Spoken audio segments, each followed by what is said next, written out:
And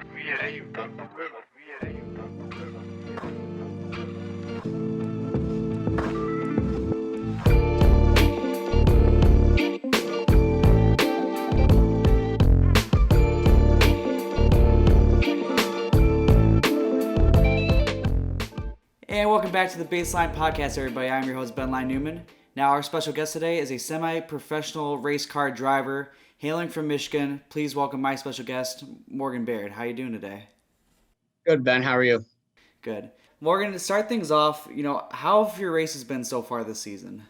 So to be honest with you, I haven't run anything yet this year. I've been pretty busy with a lot of outside work and stuff, trying to just more or less provide for what I have right now. And I've been working really hard to secure some rides. And I actually was invited up last weekend to get fitted for a dirt late model and also a pro late model. Those details are yet to come, but I got fitted for those cars. So I'm really excited about that. And I'm also working on securing sponsorship for the race out in at MIS here in August. Great. Sounds like you have a lot of things just kind of in the works right now. Yeah. I mean, it's tough. I mean, we used to own all of our own equipment, and we kind of got away from that. And I've been chasing the larger dream up until pretty much from 2015, 16 till now. I've been chasing that. Yeah, for sure. And I mean, you've been racing since you were 12 years old, but why did you want to start racing? It's kind of always been in my family. My grandfather worked for Ford for over 30 years. He was very involved with the racing. Jack Roush, he was a big part of making the deal between Ford and Roush actually happen. And my father worked at Roush. My mother worked at Roush for a short period of time. And my dad has always had some sort of race cars, and he was more into the street drag stuff. But I mean, it's just something I've always been around my whole life, and started getting into it when I was at a young age. So I'm still chasing the dream. Yeah, absolutely. And I mean, would you say that that's where really your passion for racing really stemmed from? Yeah, I'm just I'm pretty I'm more of a competitive person. Just that's my mentality. It's how I like to be. Um, and it's just I've always been something about race cars. I don't know. I think you've probably heard that from a lot of people that if you've ever talked to anyone that's a racer or anyone that is involved with some sort of street cars, it's just something about engines and making them go fast and competing. Along with that, growing up, who were some of your favorite NASCAR drivers to watch? And I mean, I have the gear on. Why was one of them Ricky Bobby? Yeah.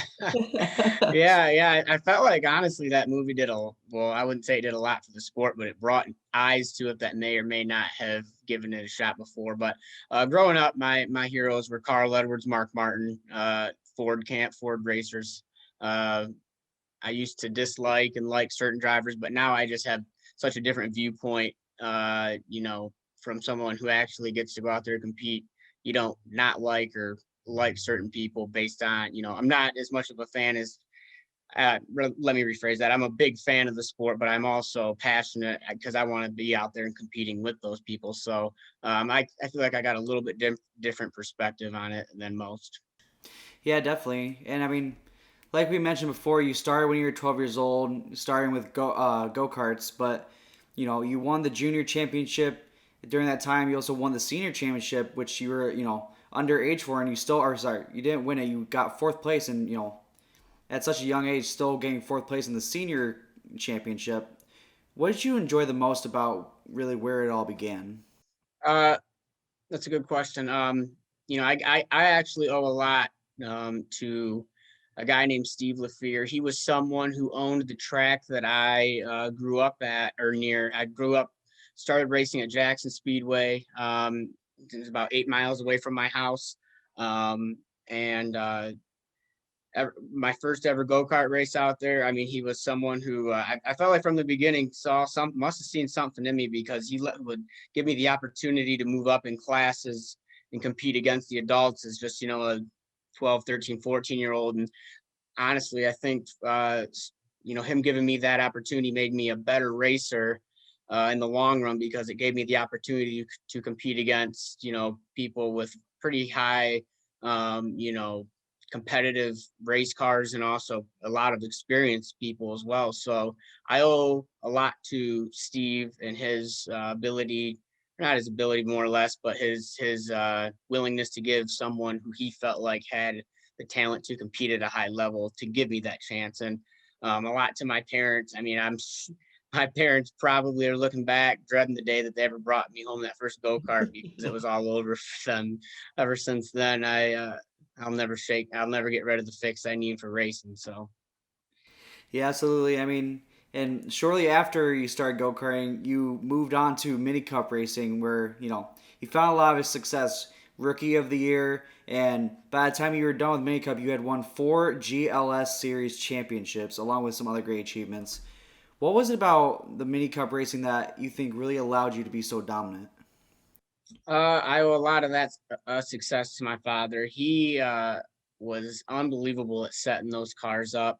Um, we had a lot of people not like us back in those days because we were winning a lot, and the word of stretching the rules get come around, and you get a lot of accusations put against you. But we were doing something really special in the time, and at the time, you almost start to question how fun it really is because you're not doing anything wrong besides succeeding, and it's really making your competitors not happy with you. Because my dad, I mean, he found speed in those cars that not a lot of people could, and I just honestly feel like he was a little bit smarter than everybody, and I was just the guy that got to hold the steering wheel in that instance. So he put me in a good position, and I felt like I always tried my best to keep the car clean. I mean, I never tried to cause any issues with anybody, and anything like that. I was honestly just going where they weren't, and kind of having the stomach to be able to drive through, and just I was a I knew back,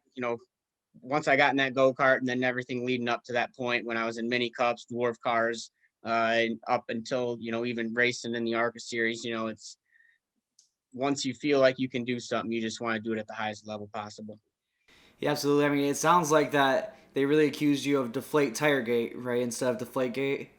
So something of the sort. It's just racing is so competitive, and it costs a lot of money to do. And when you've got guys out there that are outspending you in the money aspect of it, but they're not seeing the results because they don't have what you know a good driver has, and sometimes they get angry about that. And um, and that's not to say I competed against some great guys in my early years of the mini cups. It was the most fun because it was mostly adults, and I was the youngest one in there.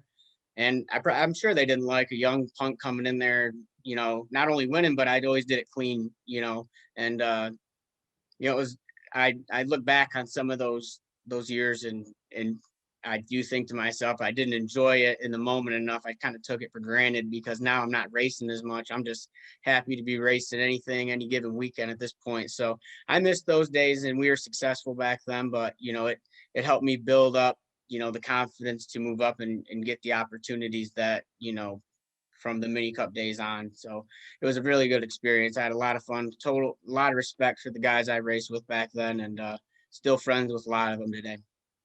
Yeah, absolutely. I mean, and you just mentioned it there, but I mean, I think that's the thing that I'm most impressed about with your story is that just the amount of success that you found so young. I mean, you won all those championships with Mini Cup before even turning the age of 21. How do you think that you really took your youth to the advantage when it came to racing in those days? I mean, honestly, like I said, having fast race cars made it really easy. It's still tough to win any given weekend. And I'm really thankful that I had good equipment. My grandparents made sure that we always had as far, we always raced what we could only afford. And that's pretty much how it was up until the point of when we, sold everything off and decided to go big time racing. So we always raced within a budget, and we just stretched that budget as far as we could to, get the most speed we could. And, it led to a lot of success. Yeah, absolutely. And I mean, you mentioned it a little bit before, but after your time with the Mini Cup racing, you were approached by Dwarf Cars, and once again found some early success, winning Rookie of the Year. How was racing in Dwarf Car different from racing go karts or racing in the Mini Cup series? Yeah, it was a very large difference. The power to weight ratio in those cars are similar, very similar to a lot of dirt sprint cars and such, is what you would sometimes see the comparison to, but I owe my opportunity in that to Tyrone McIntyre. He's a car owner in the Dwarf Series. He originally owned one car and then went to two. And when he went to the two-car operation, he put me in one of the. It was a really big trying year. We were learning the car, me and my father. You know, I kind of hand me down a little bit equipment, but we still made the most of it. It's good stuff for the most part. And at the end of the year, I was told multiple times throughout that season, this car will never win. It's had the front clip ripped off of it. It's not square. And sure enough, last race of the season, we went out and won a race. And I tell you, I about cried after that race because it felt so good to kind of prove everyone wrong. Said you can't, and anytime people say you can't do something, you can achieve it. It's awesome. So, and then we finished that up with the rookie of the year, and we were the first car in the 20-year history to win a race. So in the rookie season, I was really proud about that.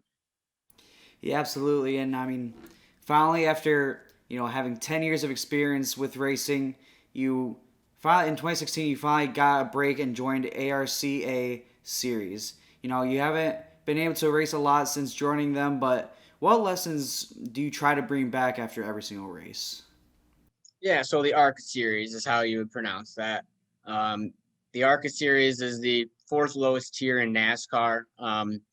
And honestly, it's very tough. The sport at this level is very financially driven. So I've been working the last 6-8 years on just honestly being persistent with approaching individuals who I have connections with or have honestly just created relationships with in order to help them more or less throw me a bone and have them take a chance on me. And I'm very fortunate that I'll run maybe a race or two each year, but it's very difficult to compete at such a high level when the individuals that you're competing against are out there every other week, and it's very difficult to adapt that quickly. But I'm proud of what we've been able to accomplish as far as or how I feel personally about the gains I make in the vehicle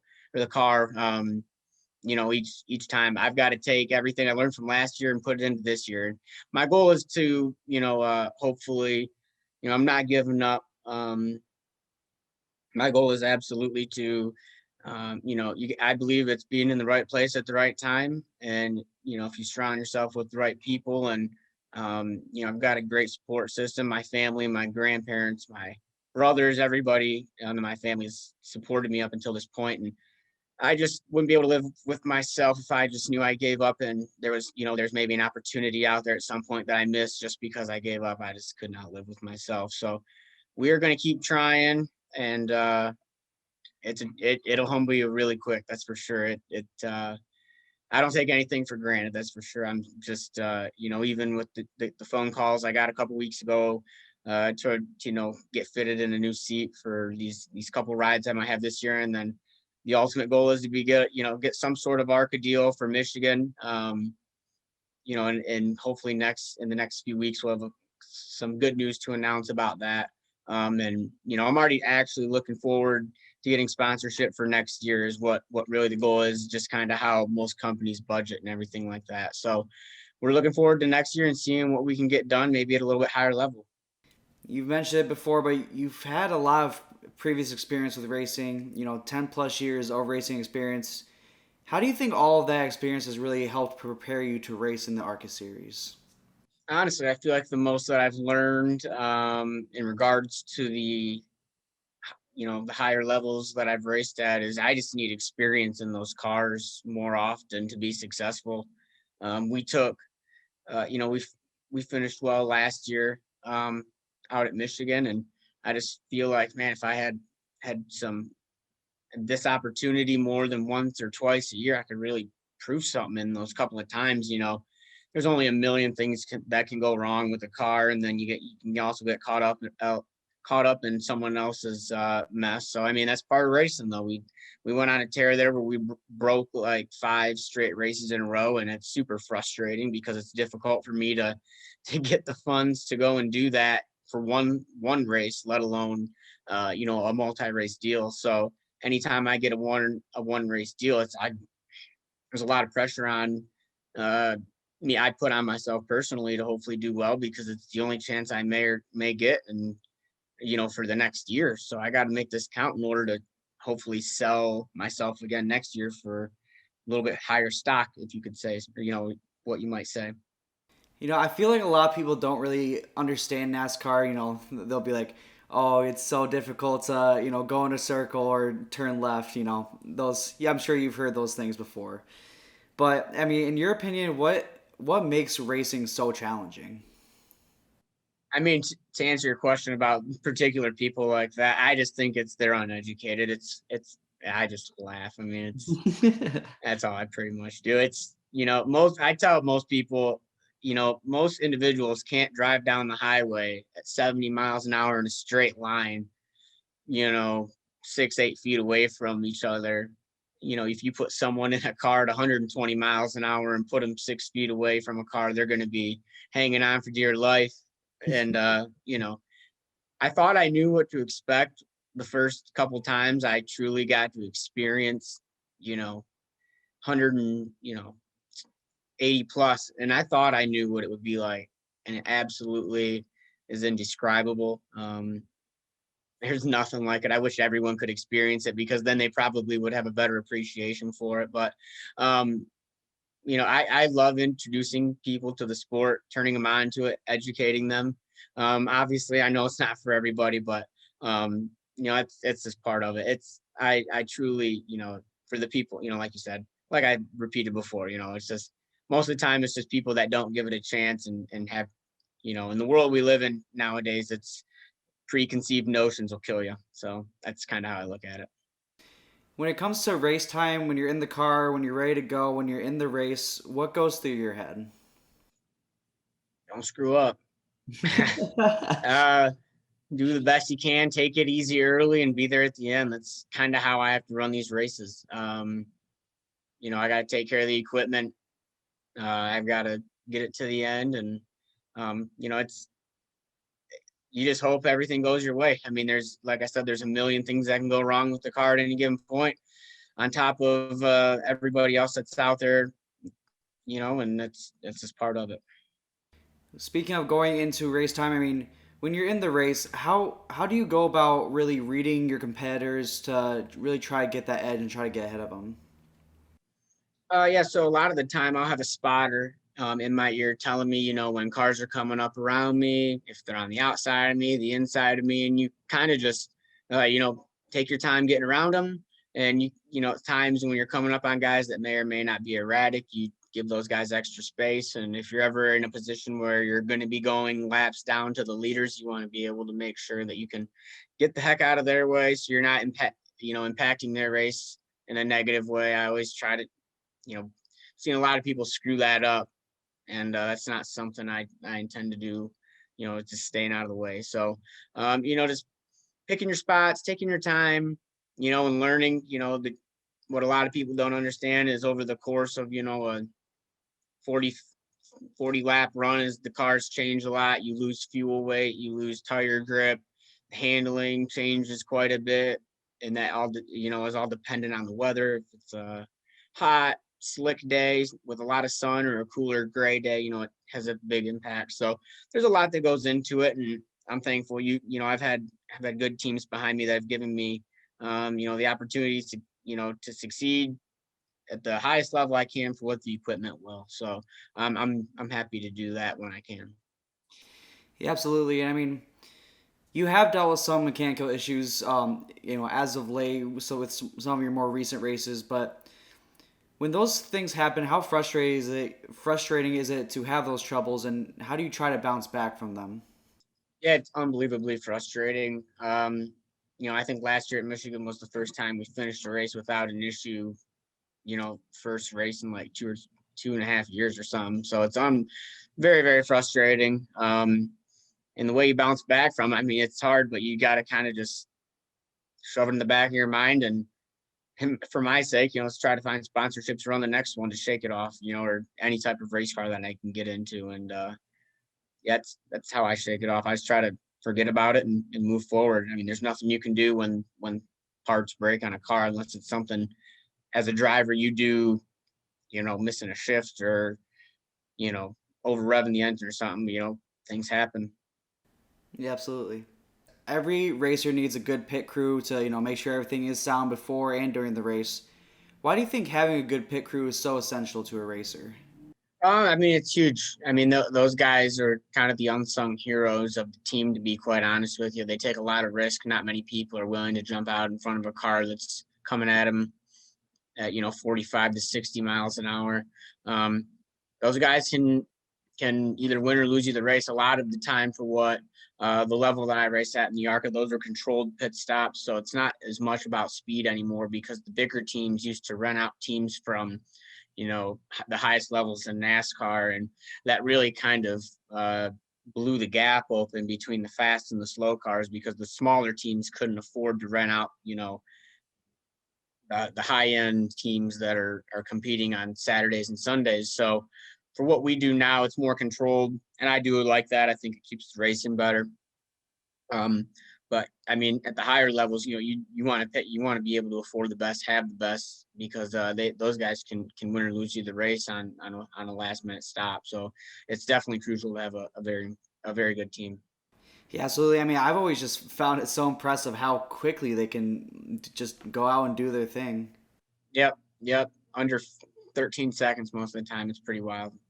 When it comes to at least looking at a car, I think you've mentioned it a little bit before, but what I've always found the most intriguing or the most nice thing to look at is just who the car is sponsored by. Why is sponsorship so important to a racer?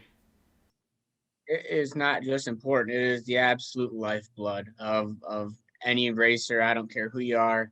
So I mean, a lot of that is it's that money's coming from the business that's on the side of the car, whether the parents of that individual are sponsoring it through their name. Sponsorship is the absolute lifeblood of racing, and I've been very lucky to represent some awesome brands over the past few years, and like I said, I'm in the works right now of hopefully announcing something really cool in the next couple weeks with another new brand. And it's really got to be about the brand believing in you and the people at that company believing in you. At even the highest levels of NASCAR, that's what it really takes. You see guys like Johnny Morrison, Bass Pro Shop. I mean, he sponsors cars all across each and every series. Some cars in multiple series. And that's just those drivers have developed a relationship with him. He's taken a liking to him and he sponsors them. And that's kind of, there's a lot of B2B sponsorships. There's just sponsorships because of who you are. In my opinion, there's some drivers out there that are out there not because maybe they're not the greatest talents, but because they have the largest amount of money behind them. And that's kind of what racing is to some certain degree. It's unfortunate because you've got a lot of talented people out there that may never get the opportunity to showcase what they have to offer just because maybe their funding runs out at the level of a go-kart and they'll never get the opportunity to get into a stock car or a dirt midget or a late model or anything like that. So unfortunately, that's kind of the lay of the land. And I understood that a long time ago, but that hasn't deterred me. I mean, I still, you still got to keep chasing the dream. That's what it's about. Yeah, absolutely. And I mean, I saw one of your sponsors was Founders. Which I found really cool because the studio that we're shooting at right now is right across the street from Founders.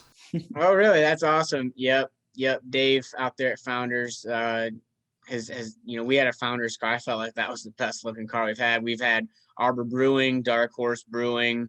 I love it. Uh, Gosh, I can't even remember them all. There's so many.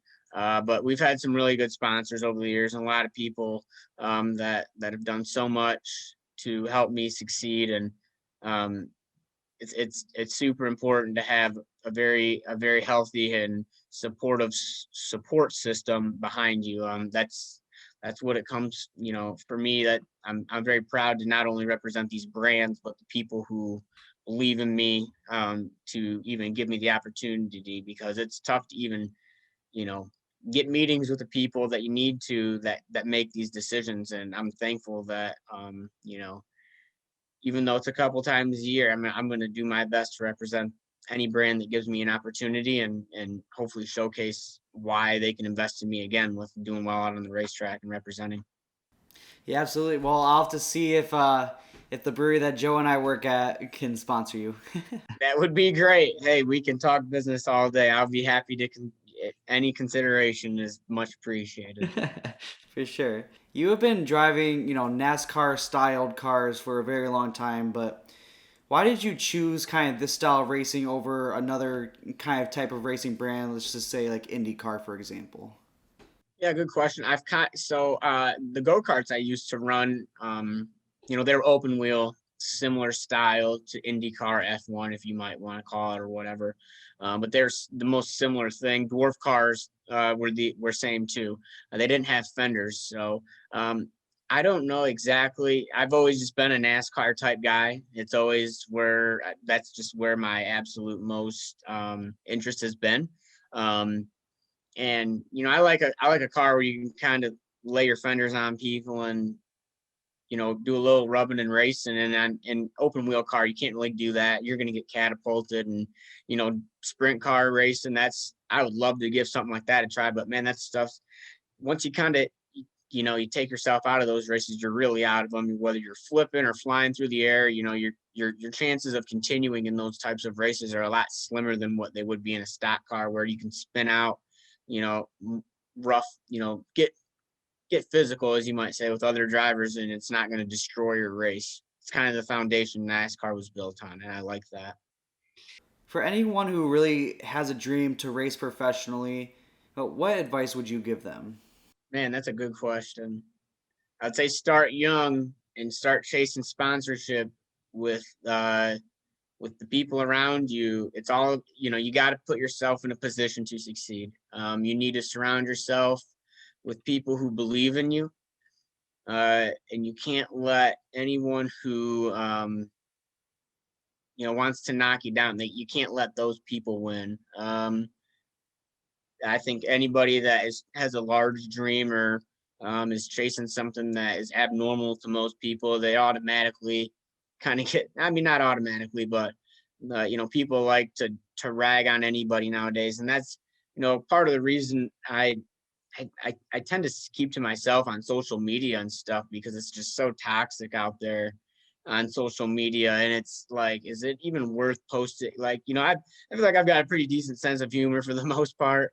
I like to have fun, be happy, but a lot of what the world has come to, you can't joke about anything anymore without being canceled. You can't post anything that is even remotely controversial without any type of repercussion. I think at this day and age, you got to be attached to a brand that kind of, what I'm looking for, as far as me, is a little bit the freedom to kind of speak, not freely, but without as much consequences as being canceled. Now, obviously, there's an extent that, as a brand and a company, they have to hold within people. But I feel like a lot of what you see in NASCAR is a lot of very gray or dull personalities, and I'm not someone that's like that. I've got a large, I like I can have something to say about everything if you want, and some people will like that, and some people won't. But you got it. That's kind of that's what makes people come back. And I feel like that in this day and age, you just got to be so careful with kind of how you conduct yourself, and that's why I stay off social media. But back to the main question of, what I would tell anybody, don't let anyone tell you that you can't do anything, because I've been told no about a million times and told just, it's never going to happen. But it, I guess God's guiding me at this point, and I'm not in any position to mentally to where I'm ready to give up. So, um, you know, any advice I can give to anybody specifically is more or less, um, anyone can reach out and ask me anything. I always try to help in any way I can, because make the connections while you can, while you're young, because that's honestly when people will like you the most. Probably is when when you're a little bit younger too. You have a little bit more of the sympathy vote, I guess, for sponsorship. So take what you can get, and don't give up, because I'm still young. I feel like I'm getting old in racing years compared to some of these guys, but how I look at it is most drivers don't peak until they're late 30s, early 40s, and I've still got 12 years until that. So I've got plenty of time to succeed. Some of the best drivers in NASCAR didn't get their careers started until their late 20s and early 30s. So I still have hope that I can be one of those. Yeah, absolutely. Well, Morgan, thank you so much for coming on. I really appreciate it, and I'm honestly really looking forward to seeing where your career can take you. I appreciate it, and I appreciate you having me on, and the kind words, and you giving me opportunity to kind of tell my story a little bit. I hopefully in a couple of years I'll be telling you the same thing. We'll be talking. You'll have a nice studio, and I'll be sitting somewhere in a race shop in North Carolina. That's what we can both dream for, right? Yeah, absolutely. I can't wait for that day for sure. We'll be counting them down together. Awesome. Thank you, Morgan. No problem, man. But that's going to wrap it up for us today, guys. Thank you so much for tuning in to this episode of the BaseLINE podcast. Thank you for Morgan Baird for hopping on and talking about his racing career. I cannot wait to keep watching this guy's career, and I really hope to see him in NASCAR one day. I really do, and maybe go to a race. Who knows? Shake and bake. If you guys enjoyed this episode, please like, please subscribe, please follow us on YouTube, Spotify, and Instagram for more content to come. With all that being said, guys, thank you so much again for tuning into the BaseLINE podcast. I'm your host, Ben Newman, and don't forget, if you ain't first, you're last.